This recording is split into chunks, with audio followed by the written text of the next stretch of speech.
It seems on the ground here in the capital Kyiv there's a bit of a respite from the war after days of violence and yesterday a lockdown, fear and bombs all night, fighting on the street that went on several days. It's very quiet. As you can see, I'm standing out on the street and nothing is happening. There's a little traffic, a few people around. As you know, there's talks going on and it seems like there's a brief window of time where it is safe to be on the street. A few shops are open, not many, but just a few. The train station is open and you can see people in the streets and on the subways with bags thinking that perhaps today is the day that they can get out safely, because it is expected from our sources that the violence could very well begin again as early as tonight.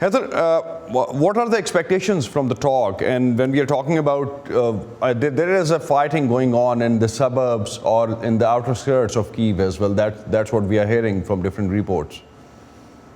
Yes, we are hearing that too, that although central Kyiv is quiet and all of the country appears to be quieter than it has been for several days, there are still fights going on in some parts of the suburbs of Kyiv and in other parts of the country. As for the talks, there's two minds, and most people think both ways. That yes, it is hopeful. It's the most hopeful sign we've seen in a few days that we could go back to negotiations and there could be a reopening of a possible diplomatic solution. But you can see on the streets in Kyiv, where we've seen today, that even though this might be a possibility, nobody's counting on it. People are talking about evacuating. Many people are trying, even people who have nowhere to go. Other people are trying to make sure that they have food and water and spaces underground in case the assaults begin again in earnest. Thank you, Heather. Thanks for joining us from Kyiv, and hope we'll be hearing from the talks definitely soon.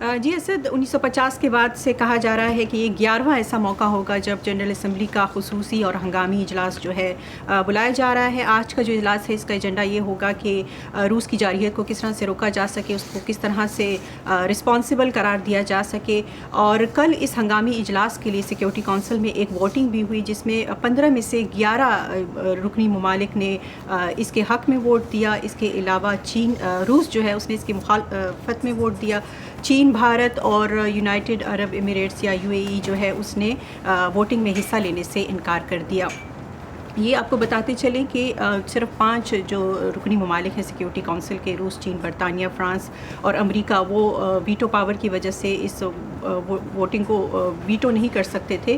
اور آج کا جو یہ اجلاس ہے وہ general assembly کے قرارداد کے تحت منعقد کیا جا رہا ہے جسے یونائٹنگ فار پیس کہا جاتا ہے. یہ اسی صورت میں ہنگامی اجلاس کی اجازت دیتا ہے جب سیکیورٹی کونسل کو کسی معاملے پر تعطل کا سامنا ہو, وہ بین الاقوامی سطح پر امن اور سیکیورٹی کے حوالے سے کوئی مینڈیٹ جو ہے وہ نہ دے سکتی ہو. اور یہ بھی ہے کہ اس معاملے میں روس کا جو ویٹو پاور ہے وہ ایک بہت بڑا مسئلہ بنا ہوا ہے. ہم نے دیکھا کہ گزشتہ جمعے کے روز بھی یوکرین پر روس کے حملے کے قرارداد کو روکنے کے لیے ایک قرارداد جو ہے اس پر بات چیت ہوئی اور روس نے اس سے ویٹو کر دیا. تو اب آج دیکھنا یہ ہے کہ اس اجلاس سے کیا نتیجہ سامنے آتا ہے. تو نیلوفر, واشنگٹن سے لاسٹ ویک آپ ہمیں اپڈیٹ کر رہی تھیں کہ پابندیاں لگائی گئی ہیں. صدر بائیڈن نے لاسٹ ویک اسپیچ بھی کی اس حوالے سے. سو واشنگٹن سے روس یوکرین معاملے پر اور کیا رد عمل آیا ہے اوور دا ویکینڈ, اور بائیڈن انتظامیہ اس کو کس طرح سے حل کرنے کی کوشش کر رہی ہے؟ وائٹ ہاؤس نے یورپی کمیشن, روس, چین, برطانیہ, فرانس اور کینیڈا کے ساتھ مل کر روسی بینکوں کو سوئفٹ, جس سے society for worldwide interbank financial telecommunication کہا جاتا ہے, اس سے روسی بینکوں کو نکال دیا ہے. اور امریکہ کا کہنا ہے کہ اس سے روس کے مالیاتی نظام پر مزید جو ہے بوجھ پڑے گا اور روس پر جو ہے دباؤ پڑے گا. اور ہم یہ بھی دیکھ رہے ہیں کہ وائٹ ہاؤس نے کانگریس سے کہا ہے کہ وہ یوکرین کے اندر انسانی بحران اور سیکیورٹی کے لیے 6 ارب اور 40 کروڑ ڈالر کی جو امداد ہے اسے منظور کرے. گزشتہ ہفتے جب روس نے اپنی نیوکلیئر فورسز کو ہائی الرٹ کر دیا تو وائٹ ہاؤس نے چین سے کہا کہ وہ روس کی مذمت کرے اور اس پر دباؤ ڈالے کہ وہ جارحیت کو روک لے. اور اس ہفتے منگل کے روز صدر بائیڈن کا پہلا اسٹیٹ آف دی یونین خطاب ہونے جا رہا ہے, اور وائٹ ہاؤس نے کہا ہے کہ اسٹیٹ آف دی یونین جو خطاب ہے اس کا بھی ایجنڈا جو ہے روس اور یوکرین کا معاملہ ہی ہوگا. بہت شکریہ نیلوفر مغل ہمیں اس پہ اپڈیٹ کرنے کا. ماہرین کے خیال میں روس یوکرین تنازع کا زیادہ اثر یورپ پر پڑے گا, کیونکہ روس یورپی ملکوں کی 20 سے 25% تیل کی ضروریات جبکہ 30 سے 40% گیس کی ضروریات پوری کرتا ہے. روس یوکرین تنازع کا پاکستان پر براہ راست تو اثر نہیں پڑے گا, لیکن عالمی منڈیوں میں تیل کی قیمتوں میں اضافے کا اثر پاکستان کی معیشت اور عوام کو ضرور برداشت کرنا ہوگا. اسلام آباد سے اس وقت ہمیں جوائن کر رہے ہیں تیمور خان, جو انسٹیٹیوٹ آف اسٹریٹجک اسٹڈیز اسلام آباد سے منسلک ہیں. ان سے روس یوکرین تنازع کے خطے اور پاکستان پر ممکنہ اثرات پر بات کرتے ہیں. تیمور, وزیراعظم عمران خان کے روس کے دورے سے متعلق بہت بحث ہو رہی ہے, اور ایک ہفتہ پہلے ہم نے دیکھا کہ پاکستانی فوج کے سربراہ نے برسلز میں نیٹو کے اعلیٰ عہدیداروں سے ملاقات کی تھی. کیا پاکستان امریکہ اس کے اتحادیوں اور نیٹو سے اپنے تعلقات میں توازن رکھ پائے گا؟ پاکستان دیکھیے, سب سے پہلے تو آپ کا بہت بہت شکریہ مجھے مدعو کرنے کے لیے. جہاں تک پاکستان کے maintenance of delicate equilibrium between its relations with Russia and with the United States of America اور particularly the west is concerned, اس حوالے سے میں یہ کہوں گا کہ پاکستان کے وزیر اعظم کا یہ جو حالیہ دورہ روس تھا, یہ ہمیں بائیلیٹرل پرسپیکٹو سے اس کو دیکھنے کی بہت اشد ضرورت ہے. آلدو انٹرنیشنل میڈیا میں اس کو پورٹری کیا جا رہا ہے as sort of an implicit support یا as a sort of block joining by the Pakistan vis-a-vis Russia, لیکن اس پورے معاملے میں اس میں کوئی صداقت نہیں ہے. پاکستان نے جو حالیہ دورہ روس کیا تھا اس کو پرائمریلی اسی لیے انڈرٹیک کیا گیا تھا تاکہ ہم اپنے بائیلیٹرل ریلیشنز کو فردر مستحکم کر سکیں اور روس کے ساتھ جو ہمارا اقتصادی حجم ہے اس کو زیادہ بڑھا سکیں. اور اس دورے سے پہلے ہمارے جو فارن آفس ہیں انہوں نے اپنے باقی پارٹنر کنٹریز کو بشمول امریکہ اور یورپی یونین کو کانفیڈنس میں لیا تھا, اور یہ ایک بہت ہی مثبت اقدام تھا in order to maintain that delicate equilibrium between Pakistan's relations with Russia as well as its relations with US and EU. تو روس کے اقدامات کا اثر خطے پر تو پڑے گا. شام میں 10,000 روسی فوجی پہلے ہی موجود ہیں. یوکرین پر حملے کے اسلامی ممالک کے تعلقات پر کیا اثرات ہو سکتے ہیں؟ دیکھیے، جہاں تک اسلامی ممالک کے ساتھ تعلقات کا سوال ہے تو روس اور امریکہ کے اپنے ریسپیکٹیو ریلیشن شپس ہیں سارے اسلامی ممالک کے ساتھ. جیسا کہ ہمارے مجھ سے پہلے جو کولیگ تھی ہماری واشنگٹن سے، انہوں نے جس طرح ذکر کیا کہ یو اے ای نے ایبسٹین کیا یونائیٹڈ نیشن سیکورٹی کاؤنسل کی اس میٹنگ میں، جس سے یہ بات ظاہر ہوتی ہے کہ ابھی حال ہی میں یو اے ای اور رشیا کے بیچ میں کافی زیادہ ڈیفنس کوآپریشن کے ایگریمنٹس کے اوپر سگنیچرز ہوئے، اور یو اے ای نے امریکہ کے ساتھ جو 5th جنریشن فائٹر جیٹس کا جو معاہدہ کیا تھا اس سے بھی اس نے بیک آؤٹ کیا اور فردر ڈیل سائن کی رشیا کے ساتھ. سعودی عرب کا بھی بہت زیادہ ڈیفنس ڈیپینڈنسی امریکہ کے ساتھ بھی ہے اور رشیا کے ساتھ بھی ہے. جیسا کہ آپ نے صحیح ذکر کیا کہ سیریا جو ہے اس کی گورنمنٹ کی ٹوٹل ڈیپینڈنسی ہے رشیا کے اوپر، اور امریکہ کے باقی مڈل ایسٹرن ممالک کے ساتھ بھی بہت ہی مضبوط دو طرفہ تعلقات ہیں. تو اس حوالے سے جہاں تک یہ یوکرین کرائسس کا تعلق ہے تو ڈیفینیٹلی کافی زیادہ دباؤ جو ہے وہ مڈل ایسٹ اور بشمول باقی مسلم ممالک کے تعلقات کے اوپر ضرور پڑے گا. لیکن آئی ایم شیور کہ جس طرح ہی یہ جو مذاکرات یوکرین اور روس کے مابین چل رہے ہیں، اس سے ڈی اسکیلیشن کی طرف جس طرح ہی ماحول جائے گا تو امکان ہے کہ حالات جو ہیں وہ بہتری کی طرف جائیں گے. لیکن اس کا ایڈورس امپیکٹ ڈیفینیٹلی مسلم کنٹریز کے اوپر ضرور پڑے گا، اسپیشلی جو آئل یا ریسورس رچ کنٹریز ہیں، ان کی آئل پروڈکشن اور اس کی مارکیٹ کے اوپر ڈیفینیٹلی ایک ایڈورس امپیکٹ آئے گا. تیمور، پچھلے سال ہم نے دیکھا پاکستان نے 10 لاکھ ٹن سے زائد گندم جو ہے وہ یوکرین سے درآمد کی تھی. اگر اس بار اس گندم کی فصل نے مقامی ضروریات پوری نہیں کی تو پھر پاکستان کو گندم درآمد کرنے کے لیے کسی اور ملک پر انحصار کرنا ہوگا. آپشنز کیا ہیں پاکستان کے پاس؟ کس ملک سے سستی گندم برآمد کر سکتا ہے پاکستان، درآمد کر سکتا ہے؟ جہاں تک سستی گندم کی برآمدات کا تعلق ہے تو پاکستان کو اس بات کا ادراک کرنا چاہیے کہ پاکستان خود ایک دنیا کی فوڈ باسکٹ میں سے جو ممالک شمار ہوتے ہیں ان میں سے ایک ملک ہے. چونکہ ہمارے اپنے ملک کے اندر، پاکستان کے اپنے اندر جو ریسورسز کی یا ییلڈ کی جو مس مینجمنٹ ہوئی ہے، اس سے یہ آٹے کا بحران یا گندم کا فقدان ہمارے ملک میں پیدا ہوا. ہماری حکومت کو انٹرنل بیلنسنگ کے اوپر غور کرنا ہوگا، نہ کہ وہ کانسٹنٹلی امپورٹس کی طرف جائے، بیکاز پاکستان اکنامیکلی اس ایسی پوزیشن میں نہیں ہے کہ وہ فردر اس طرح کے خرچے یا اس طرح کی جو پروکیورمنٹس ہے وہ کنٹینیوس بیسس کے اوپر کرتا رہے، کیونکہ پاکستان کو اور بھی بہت سارے نان ٹریڈیشنل سیکورٹی چیلنجز کا سامنا ہے اس وقت. اور جہاں تک یوکرین سے گندم کی درآمدات کا تعلق ہے تو پاکستان کے یوکرین کے ساتھ دوسرے ڈائمینشنز میں بھی کافی کنسولیڈیٹڈ بائیلیٹرل ریلیشنز ہیں، especially in the domains of military to military cooperation and military technical cooperation.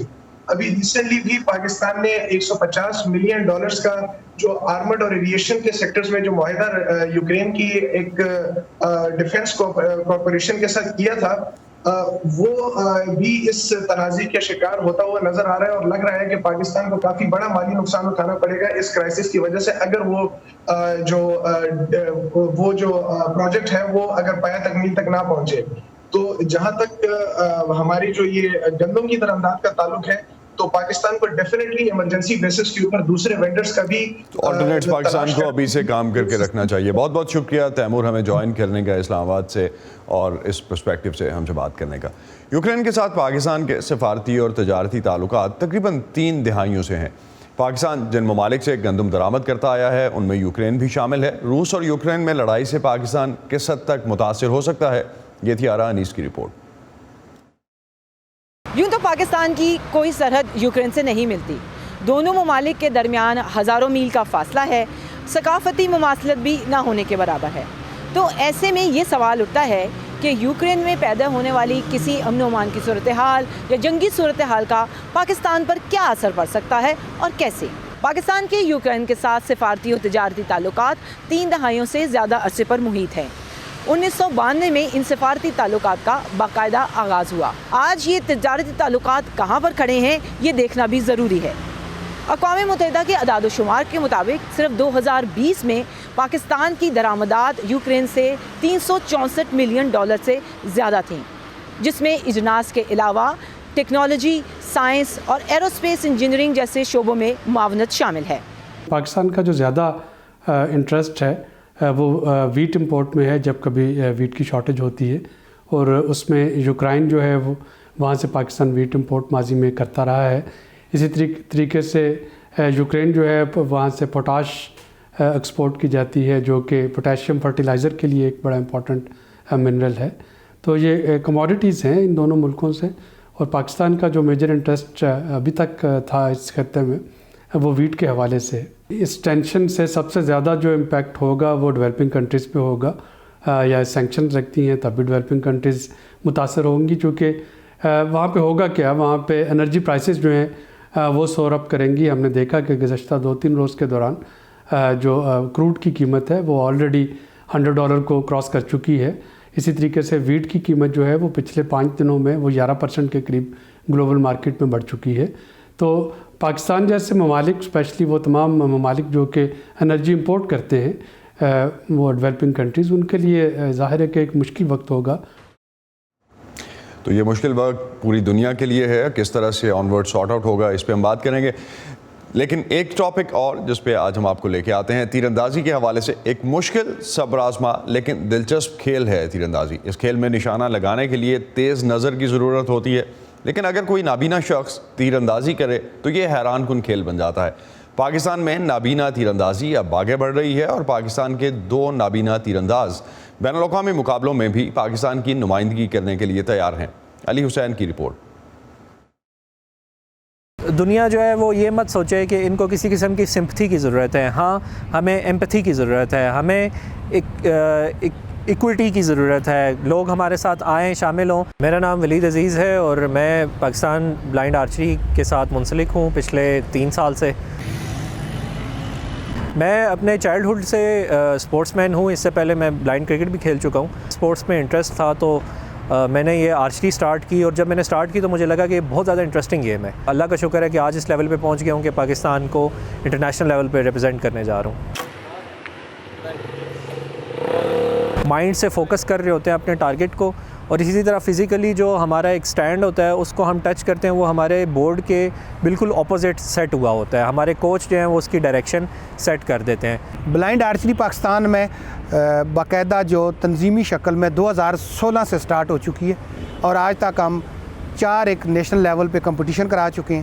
2 مہینے پہلے بھی ہم نے راولپنڈی میں پورے پاکستان سے کوئی 35 بلائنڈ آرچر بلا کے کمپٹیشن کروایا ہے. ان کے لیے ہم نے یہ سائٹ تیار کی ہے، بیک اینڈ سائٹ اس کو ہم بولتے ہیں. اس کو ہاتھ پہ کہیں بھی ٹچ کیا جا سکتا ہے، یہاں پہ، یہاں پہ، یہاں پہ، یہاں پہ. تو یہ کوچ کا بہت زیادہ عمل دخل یہاں پر ہوتا ہے، ٹرینر کا، کہ یہ ایڈجسٹ کرتا ہے 1 دفعہ، 2 دفعہ، 4 دفعہ، جتنی دفعہ ہو جائے. آخر ایک ٹائم آتا ہے تو یہ نشانے پہ، مثال کے طور پر یہ اب میں یہاں سے چلوا رہا تھا تو نشانہ میرا رائٹ آگے کو نکل رہا تھا، تو اس کو اٹھا کے میں نے تھوڑا سا اس حساب سے تھوڑا پیچھے کر لینا ہے. 2 طرح کی کیٹیگری ہوتی ہے ہمارے پاس. ایک ہوتی ہے VI1 جو ٹوٹلی بلائنڈ ہوتا ہے، جو چیزوں کو صرف لائٹ پرسیپشن رکھتے ہیں یا بالکل جن کو نظر نہیں آتا. اور VI2 3 کیٹیگری والے وہ ہوتے ہیں جو 2 سے 3 میٹر تک چیزوں کو آئیڈینٹیفائی کر سکتے ہیں، جیسا کہ میں ہوں. اگر ہم اوور آل ورلڈ کے اندر دیکھیں کہ جتنے ایتھلیٹ موجود ہیں VI کیٹیگری کے، ان کی تقریباً تعداد 20 سے 25 ہے یا ہارڈلی 30 ہے. لیکن اس وقت الحمدللہ پاکستان کے اندر 60 کے قریب ایسے ایتھلیٹ موجود ہیں جو اس گیم کو کھیل رہے ہیں. اور الحمدللہ آج ہم اس پوزیشن میں پہنچے ہیں کہ ہم ورلڈ آرچری پیرا چیمپئن شپ جو کہ دبئی میں ہو رہی ہے، اس میں فرسٹ ٹائم کوئی بھی ایشین ایتھلیٹ جو ہے وہ پارٹیسپیٹ کرنے جا رہے ہیں، جس میں میں ہوں اور ولید ہیں. نارمل بندہ اتنی بات نہیں یاد رکھ سکتا اپنی باڈی کی لوکیشن کے، پہلے ایرو میں کہاں تھی، دوسرے میں کہاں ہے، لیکن یہ یاد رکھ لیتی ہیں. اس لیے میں سمجھتا ہوں مجھے کم پرابلمز آتی ہیں دوسروں کے سکھانے کی بنسبت، بلکہ زیادہ بہتر یہ جلدی سیکھتے ہیں. امریکہ کی کل آبادی میں 1% سے زائد مسلمان ہیں جنہوں نے اس ملک میں اسلامی اقدار اور روایات پر عمل کو جاری رکھنے کے لیے مقامی طور پر انتظامات کر رکھے ہیں.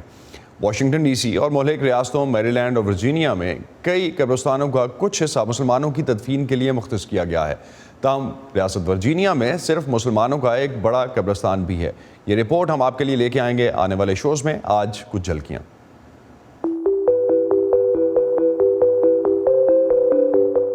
پہلی قبر جو ہے نا نومبر 1996 میں ادھر بنی تھی. یہ قبرستان جو ہے نا یہ بنا ہے صرف مسلمانوں کے لیے ہے. لینڈ جو ہے نا قبر کے لیے وہ فری ہے. ورجینیا اسٹیٹ کا جو لا ہے نا اس کے مطابق آپ قبریں جو ہے نا ان کو مسمار نہیں کر سکتے. ہسٹوریکل ریکارڈ ہوتی ہیں قبریں جو ہے نا یہاں پہ. ہمارا یہی مشن ہے کہ لوگوں کو لو کاسٹ بریل جو ہے نا پرووائڈ کرنا اس ایریا میں. تو انشاءاللہ یہ سلسلہ چلتا رہے گا.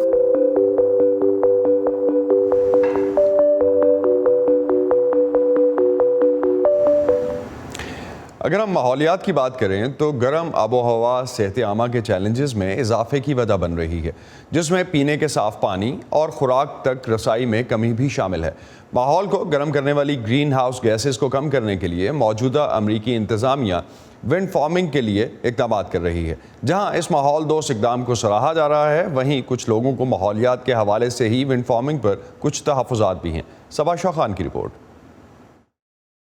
عالمی ادارہ صحت کے ماہرین کی ایک تحقیق کے مطابق عالمی حدت میں اضافہ ایسی جگہوں پر متاثرہ جانداروں سے انسانوں میں پھیلنے والی بیماریوں میں اضافے کا سبب بنے گا جہاں یہ امراض پہلے نہیں پائے جاتے تھے.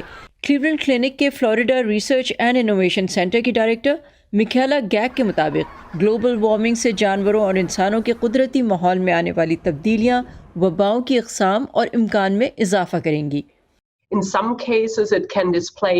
بعض صورتوں میں یہ جانوروں کی کچھ انواع کو بے گھر کر سکتا ہے اور اس طرح انہیں انسانوں کے ساتھ براہ راست یا گھریلو جانوروں کے ذریعے قریبی رابطے میں لا سکتا ہے اور یوں مختلف اقسام کے جانوروں کے بیچ وائرسز کی منتقلی ہو سکتی ہے. لہٰذا وائرس ان جنگلی جانوروں سے انسانوں میں منتقل ہو سکیں گے. وبائیں ایسے ہی پھیلتی ہیں. ماحولیاتی تبدیلیوں کے انسانی زندگی پر ایسے منفی اثرات کے پیش نظر اپنی صدارت کے پہلے ہی ہفتے میں صدر بائیڈن نے امریکہ میں ہوا سے پیدا ہونے والی توانائی کے حصول کے ذرائع کو بڑھانے کے لیے ایک ایگزیکٹو آرڈر جاری کیا تھا. اسی منصوبے کے تحت نیو یارک اور نیو جرسی کے ساحلوں سے پرے بحیرہ اوقیانوس کے تقریباً 5 لاکھ ایکڑ پر پھیلے اس وسیع علاقے میں اپنی نوعیت کے اب تک کے سب سے بڑے ونڈ ڈیولپمنٹ رائٹس یعنی ہوا کی توانائی کے حقوق کی نیلامی کی گئی. نیو جرسی کے گورنر کا ہدف سمندری ہوا سے 7500 میگا واٹ توانائی کے حصول کا ہے، جو لاکھوں گھروں کو بجلی فراہم کرنے کے لیے کافی ہوگی. تقریباً 90 لاکھ افراد کی ریاست میں یہ ایک بڑی بات ہے اور میرے خیال میں اس وقت ہدف بڑھتے رہیں گے جب ہم ان منصوبوں کی کامیابی دیکھیں گے جو ہمارے گھروں اور کاروباروں کے لیے زمین پر آف شور ہوائی توانائی سے بجلی کی فراہمی کے لیے ذمہ داری سے پورے کیے جائیں گے. ہم سمجھتے ہیں کہ یہ صرف ضروری ہی نہیں بلکہ ہماری معیشت کا ایک لازمی حصہ ہے. لیکن کچھ لوگ اس منصوبے سے خوش نہیں. گریگ کڈنک نیو جرسی میں ماہی گیری کے لیے بوٹس کرائے پر چلاتے ہیں. انہیں پریشانی ہے کہ ہزاروں ونڈ ٹربائن سے ایل سمیت علاقے کی سمندری حیات پر منفی اثرات ہوں گے جس سے فوڈ چین متاثر ہوگی. اگر آپ ریت میں پائی جانے والی ایلز کو چھیڑنا شروع کریں گے، ان کے رہنے کے ماحول کو نقصان پہنچائیں گے تو وہ یہاں سے چلی جائیں گی اور وہ اقسام جن کی خوراک ایلز ہیں وہ بھی چلی جائیں گی. لہٰذا جب آپ سینڈ ایلز کی اور ان کو کھانے والے جانوروں کی بات کرتے ہیں تو پرندے، ویلز، ٹونا جو سب بہت اہم اقسام ہیں اس کے نتیجے میں وہ خطرے میں پڑ جائیں گی. تاہم ایڈ پوٹاسنک اس رائے سے متفق نہیں. ہمارے سمندروں کو سب سے بڑا خطرہ ونڈ ملز سے نہیں بلکہ ماحولیاتی تبدیلیوں سے ہے. ہمارے سمندروں کے درجہ حرارت بڑھ رہے ہیں، ان کی تیزابیت بڑھ رہی ہے، مونگے کی چٹانیں مر رہی ہیں، جانداروں کی اقسام ناپید ہو رہی ہیں. ہم اس کو روک سکتے ہیں. ونڈ ملز کاربن کی آلودگی کو کم کرنے میں ہماری مدد کریں گی اور سمندر کے درجہ حرارت میں اضافے سے بھی بچائیں گی. اس وقت امریکہ میں ہوا کی توانائی کے حصول کی صرف 2 چھوٹی تنصیبات ہیں. تاہم بائیڈن انتظامیہ کے منصوبوں پر اگر کام جاری رہا تو ان میں اضافہ ممکن ہے. Saba Shah Khan, Voice of America, Washington. اسی پر ختم کرتے ہیں آج کا ویو 360. اسٹے سیف اور پاکستان اور خطے سمیت دنیا بھر کی اہم خبروں اور دلچسپ معلومات کے لیے آپ آ سکتے ہیں ہماری ویب سائٹ urduvoa.com پر. یہ سارا کانٹینٹ آپ کو ملے گا ہمارے سوشل میڈیا پلیٹ فارمز پر بھی. facebook.com/VOA Urdu، ٹویٹر اور انسٹاگرام پر ہمارا ہینڈل ہے @urduvoa. اب تک کے لیے اتنا ہی. اسد اللہ خالد کو اجازت دیجیے. خدا حافظ.